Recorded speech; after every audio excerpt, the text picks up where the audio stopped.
আর কি রয়েছে? বায়ু। মরুদ, মরুদ মানে বায়ু। ক্ষিতিয়াব তেজ মরুদ্বম, মরুদ মানে বায়ু। বাতাসের জন্য কি হয়? বাতাসের স্থিতি কোথায়? বাতাস কি? বাতাস হচ্ছে দুটো গুণ রয়েছে বাতাসের, শব্দ এবং স্পর্শ। শব্দ এবং স্পর্শ, এই দুটো গুণ রয়েছে। তাহলে এর বর্ণ কি? শ্যামবর্ণ। এই যে আমি বলে যাচ্ছি শ্যামবর্ণ, এই শ্যামবর্ণকে দর্শন করায় কে? গুরু কৃপা করে। তখন আপনি চোখে দেখতেই পাবেন ওটা শ্যামবর্ণ কি জিনিস। ওটাকে এই জন্য গুরুর প্রয়োজন। গুরু ব্যতীত এই শাস্ত্রের কথা শুনে আমি সমস্ত কর্ম করতে পারবো না। শাস্ত্রে সমস্ত লেখা থাকলেও তা উদ্ধার করে করণীয় করা যাবে না।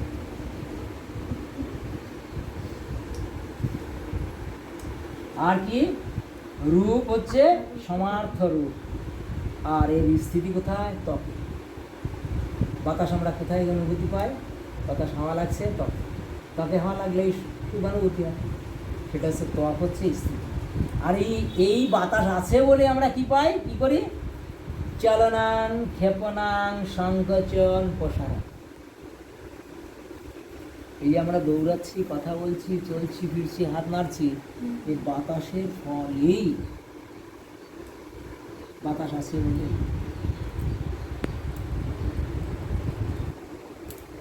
আর কি? তেজ। তেজের গুণ কি? তেজের গুণ হচ্ছে রূপ গুণ। রূপ গুণ আমরা চোখে স্থিতি। চোখে স্থিতি কেন? দিনের বেলায় আলো থাকে বলেই আমরা দেখতে পাই, সুন্দরভাবে দেখি। তাহলে স্থিতিটা হচ্ছে চোখে। আর সূর্যের আলো হচ্ছে ওর রূপ, মানে রূপটা হচ্ছে এটা তেজের। তেজের রূপ হচ্ছে, তেজের গুণ হচ্ছে রূপ আর ভস্ম বর্ণ। আর কিঞ্চিত গৌর বর্ণ। আর উজ্জ্বল রূপ হচ্ছে উজ্জ্বল দ্রবরূপ, না সুন্দর রূপ।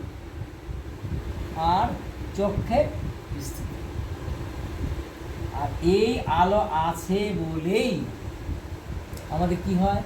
ক্ষুধা, তৃষ্ণা, নিদ্রা, ভ্রান্তি, এই সমস্ত গুলো কিন্তু আমরা, যদি সূর্য না থাকতো এইগুলো তৈরি হতো। অপ মানে জল, জলের রূপ হচ্ছে রস। জলের তো রস, ভিজা রস। আর কিঞ্চিত গৌরবর্ণ জলের বর্ণটা, কিঞ্চিত গৌরবর্ণ, উজ্জ্বল দ্রবরূপ। আর শব্দ স্পর্শ রূপ, এই সবগুলো গুণ তার মধ্যে রয়েছে। স্থিতি কোথায়? জিহ্বা। জিহ্বাতে তার স্থিতি। আর এটা এই রস আছে বলেই এই রক্ত, শনিত, শুক্র, এই সমস্ত কিছু কিন্তু আমাদের শরীরে হয়ে থাকে, তৈরি হয়ে থাকে। আর পৃথিবী থেকে আসে গন্ধ, গন্ধগুণ, নাসিকাতে স্থিতি, নাম দিয়ে গন্ধটা পেয়ে থাকি আমরা। আর এতে শব্দ স্পর্শ রূপ আর গন্ধ সমস্তটাই এর মধ্যে বর্তমান। আর এটা হয় বলেই, নাসিকায় স্থিতি বলেই অস্থি, মাংস, নখ, রোম, চর্ম এগুলো তৈরি হয়। এগুলো পৃথিবী থেকেই তৈরি হয়। আমরা পঞ্চ বিষয় সম্পর্কে জানলাম। এইবার বলি, এইগুলো ভগবান দিয়েছে কেন? সমস্ত ইন্দ্রিয়গুলো এবং তন্মাত্রাগুলো এবং সমস্তগুলো দিয়েছে ভগবত ভজনের জন্যে। কিন্তু আমরা ভগবত ভজন করি? আমরা কিন্তু ভগবত ভজন করি না। আমরা সপ্তম মাসে মাতৃগর্ভে প্রতিশ্রুতি দিয়ে, ভগবানকে প্রতিশ্রুতি দিয়ে এসেছি যে তোমাকে আমি ভজনা করব, কিন্তু আমি ভজনা করছি না। যার জাগতিক মায়ার বন্ধনে পড়ে সমস্ত ভুলে গেছি। এই ভুলে গেছি, ভুলে যাওয়ার কারণে আমাদের আজকে এই দশা।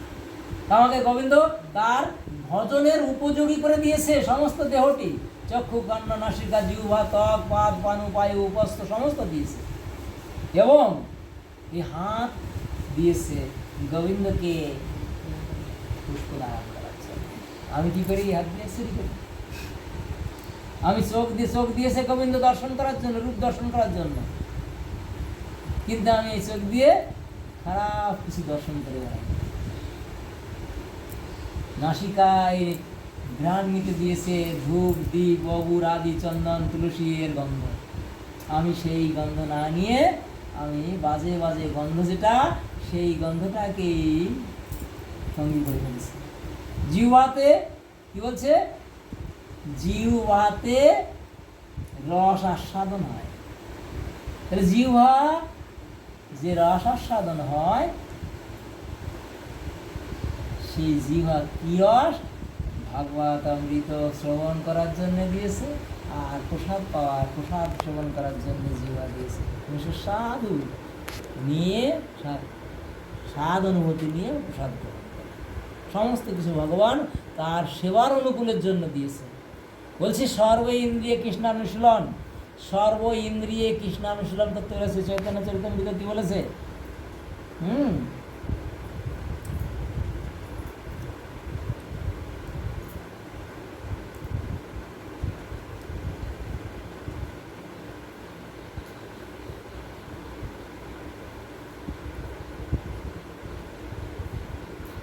ভূমিতে কোনো ভাগ্যবান জীব গুরু কৃষ্ণ প্রসাদে পায় ভক্তিলতা বীজ, মালি হইয়া সেই বীজ করে আরোপণ, শ্রবণ কীর্তন জলে করায় সেচন।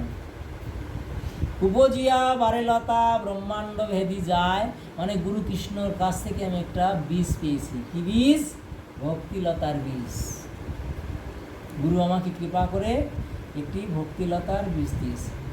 সেটা কখন দিয়েছে? ব্রহ্মাণ্ড ভূমিতে ভূমিতে কোনো ভাগ্যবান জীব গুরুর যে বীজ পেলাম আমি, এটা কোটি কোটি জন্মের স্বীকৃতি না হলে সম্ভব হয় না। তাই কোটি কোটি জন্মের স্বীকৃতির ফলে আমি সেই ব্রহ্মাণ্ড, এই যে 84 লক্ষ ঘুরতে ঘুরতে 4 লক্ষ মানব জন্ম পেয়ে ঘুরতে ঘুরতে ঘুরতে ঘুরতে এই দুর্লভ জন্ম পেয়েও গুরুর কাছে যায় না অনেকে। সেই গুরুর কাছ থেকে আমি কি পেলাম?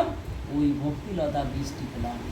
এবার এটাকে কি করতে হবে? এই বীজটিকে তার পরিচর্যার জন্যে কৃষ্ণদাস কবিরাজ এই কলমটি লিখেছেন। গুরু কৃষ্ণ প্রসাদে পায় ভক্তিলতা বীজ, মালি হইয়া সেই বীজ করে আরোপণ, শ্রবণ কীর্তন জলে করায় সিঁচন। উপজিয়া বারেলতা ব্রহ্মাণ্ড ভেদি যায়, বিরজা ব্রহ্মলোক ভেদি পরব্রহ্ম পায়। বিরজা ব্রহ্মলোক কোথায়? এটা গুরুর কাছ থেকে জেনে নিতে হবে, এবং কোনো কোনো শাস্ত্র আলোচনার মধ্যে দিয়ে জানা যায়। তাহলে ব্রহ্মাণ্ড ভেদি পরব্রহ্ম পায়, তদুপরি যায় লতা গোলক বৃন্দাবন, কৃষ্ণচরণ কল্প বৃক্ষে করে আরোহণ।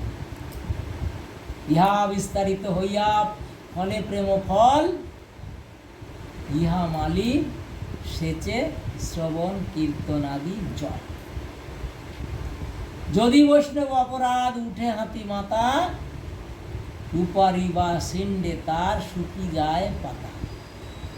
এই ভক্তিলতা বীজ যখন গুরু কৃপা করে দেওয়ার পরে সেটাকে পরিচর্যা করে যদি ধীরে ধীরে তোলার চেষ্টা করি, ধীরে ধীরে বাড়তে শুরু করে, তখন কখনো কখনো আমার মধ্যে ওই বৈষ্ণবের অপরাধ হয়ে যায়। বৈষ্ণব অপরাধ বড় ভয়ঙ্কর অপরাধ।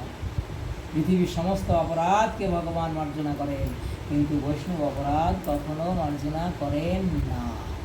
তাহলে সেই বৈষ্ণব অপরাধ যদি কখনো হয়ে যায়, কি করে মালি তখন? তখন ওই যে ভক্তিলতা তা ছিঁড়ে বা উপরে যায়, ছিঁড়ে গেলে কি হবে? আর বাড়বে না। তাহলে আমাকে কি করতে হবে? তখন মালি কি করে? তখন মালি যত্ন করে আবরণ, মানে ঢেকে দেয় ঠিকঠাক করে, যাতে ওই লতার উপরে কোনো আক্রমণ না হয়। ঝালাতি নাতি